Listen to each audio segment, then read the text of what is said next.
14 अगस्त 2005 सुबह का वक्त था। हेलियोस फ्लाइट 522 साइप्रस के लार्नाका इंटरनेशनल एयरपोर्ट से ग्रीस के एथेंस इंटरनेशनल एयरपोर्ट जाने के लिए तैयार थी। सुबह के करीब 9:07 पर फ्लाइट ने उड़ान भरी। उस समय इसमें 115 पैसेंजर और 6 क्रू मेंबर सहित 121 लोग सवार थे और इसे उड़ा रहे थे 58 वर्षीय German contract base pilot Hans Jurgen Merten, जिन्हें कुल 16,900 फ्लाइट आवर्स का अनुभव था। वहीं इनके को पायलट के तौर पर मौजूद थे 51 वर्षीय पैम्पोस चारालाम्बुस, जिन्हें कुल 7,549 फ्लाइट आवर्स का अनुभव था।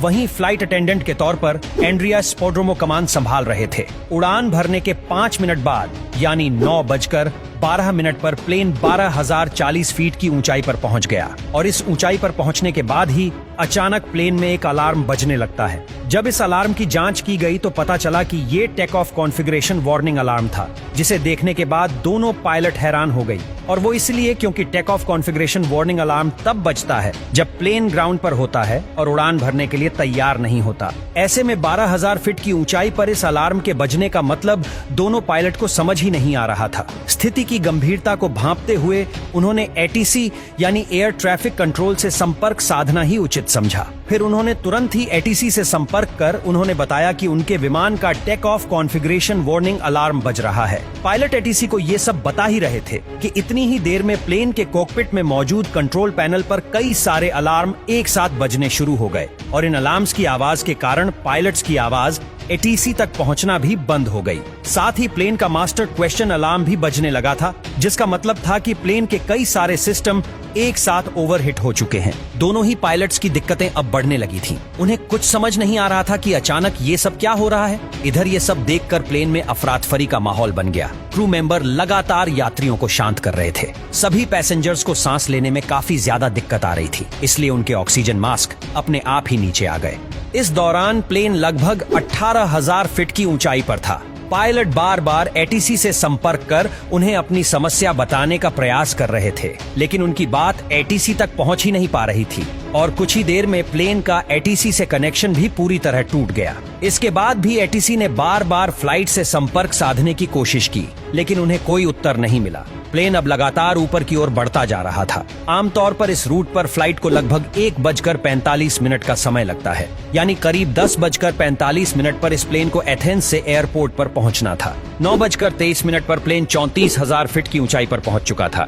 इसके बाद 9:37 पर ये विमान एथेंस के फ्लाइट इंफॉर्मेशन रीजन में पहुंच गया। 10:12 से 10:50 तक Athens ATC Athens air traffic control की टीम रेडियो कॉल्स के जरिए इस प्लेन से संपर्क साधने की कोशिश करती रही, लेकिन उन्हें कोई जवाब नहीं मिला। अब 10:45 हो चुके थे और इस समय प्लेन को एथेंस इंटरनेशनल एयरपोर्ट पर लैंड करना था, लेकिन प्लेन का अभी तक कुछ अता पता नहीं था। कुछ अनहोनी की आशंका के चलते ग्रीस अधिकारियों ने तुरंत ही अपने 2 सबसे बढ़िया F-16 फाइटर जेट को इस विमान को ढूंढने के लिए भेजा। कुछ ही देर में इन फाइटर जेट्स ने हीलियोस फ्लाइट 522 को ढूंढ लिया। इनमें से एक फाइटर जेट उड़ते उड़ते इस विमान के बहुत करीब आ गया था, ये देखने के लिए कि अंदर आखिर चल क्या रहा है। तो इस फाइटर जेट पायलट ने देखा कि प्लेन के अंदर को पायलट की सीट पर कोई बैठा हुआ है, वहीं मेन पायलट अपनी सीट पर सिर्फ नीचे करके बेसुध हालत में पड़ा हुआ है। फिर ये फाइटर जेट पीछे गया और अब इसने पीछे वाली खिड़की से प्लेन के अंदर के हालात का जायजा लिया।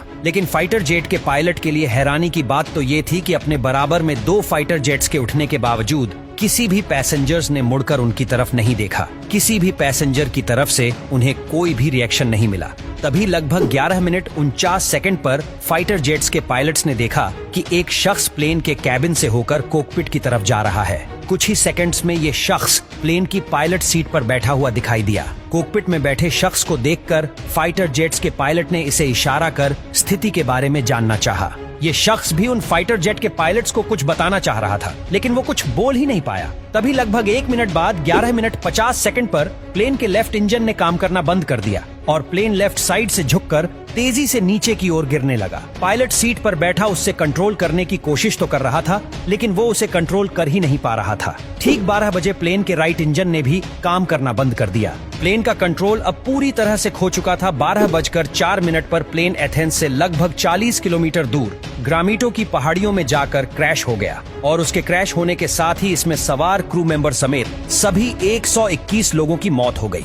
वेल इसके बाद ग्रीस में फ्लाइट 522 के क्रैश होने की खबर सभी जगह आग की तरह फैल गई। तुरंत रेस्क्यू ऑपरेशन चलाया गया। सभी 121 लोगों की डेड बॉडी को एक एक करके ढूंढकर बाहर निकाला जाने लगा। लेकिन जब हादसे में मिली कुछ लोगों की डेड बॉडी की ऑटोप्सी की गई तो एक चौंका देने वाली बात सामने निकल कर आई। दरअसल जहाज में मौजूद ज्यादातर सभी लोग और पायलट्स प्लेन के क्रैश होने से पहले ही मर चुके थे। तो अब यहाँ सबसे बड़ा सवाल ये था कि जब पायलट प्लेन के क्रैश होने से पहले ही मर चुके थे तो लगभग 2 घंटे तक प्लेन का कंट्रोल किसके पास था? तो दोस्तों, हमने वीडियो की शुरुआत में एक व्यक्ति का जिक्र किया था, फ्लाइट अटेंडेंट एंड्रियास प्रोटोमो। जी हाँ, वो एंड्रियास प्रोटोमो ही थे जिन्होंने अभी तक इस जहाज को संभाले रखा था, क्योंकि अंत में उनकी ही आवाज एटीसी को सुनाई दी थी। एंड्रियास ने करीब 5 बार मेडे मेडे कहकर मदद की गुहार लगाई थी। एंड्रियास के पास यूके कमर्शियल पायलट का लाइसेंस तो था, लेकिन उन्हें इतना एक्सपीरियंस नहीं था कि वो बोइंग 722 जैसे प्लेन को कंट्रोल कर सके। लेकिन बावजूद इसके वो इस विमान को घनिया आबादी के क्षेत्र से दूर ले जाने में कामयाब रहे।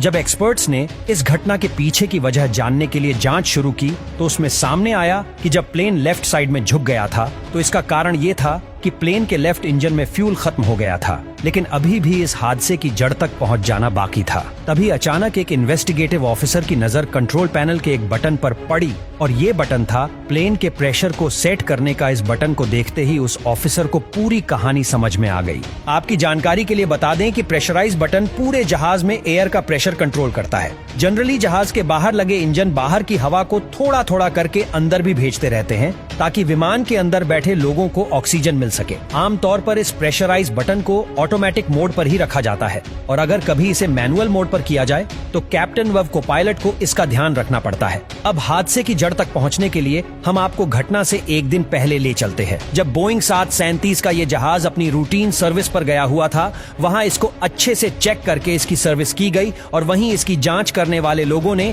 इसे मैनुअल मोड पर करके इसे पायलट को सौंप दिया था। विमान की उड़ान भरने से पहले पायलट और को पायलट दोनों का इस और ध्यान ही नहीं गया कि उनके प्लेन का मैनुअल मोड चालू ही रह गया है और इसके कारण जहाज में धीरे धीरे ऑक्सीजन की मात्रा घटने लगी थी, जिसके कारण विमान में बैठे सभी यात्रियों को बेचैनी होने लगी। और जब कॉकपिट में बैठे पायलट्स को यह अलार्म सुनाई दिए तो उन्होंने इसके पीछे का कारण जानना शुरू किया। लेकिन एक बार के लिए भी उनका ध्यान इस और गया ही नहीं कि प्लेन का प्रेशर राइज बटन ऑन ही रह गया है। इस वजह से कॉकपिट में भी ऑक्सीजन का लेवल घट गया था, जिसके कारण दोनों पायलट बेहोशी की हालत में जाने लगे थे।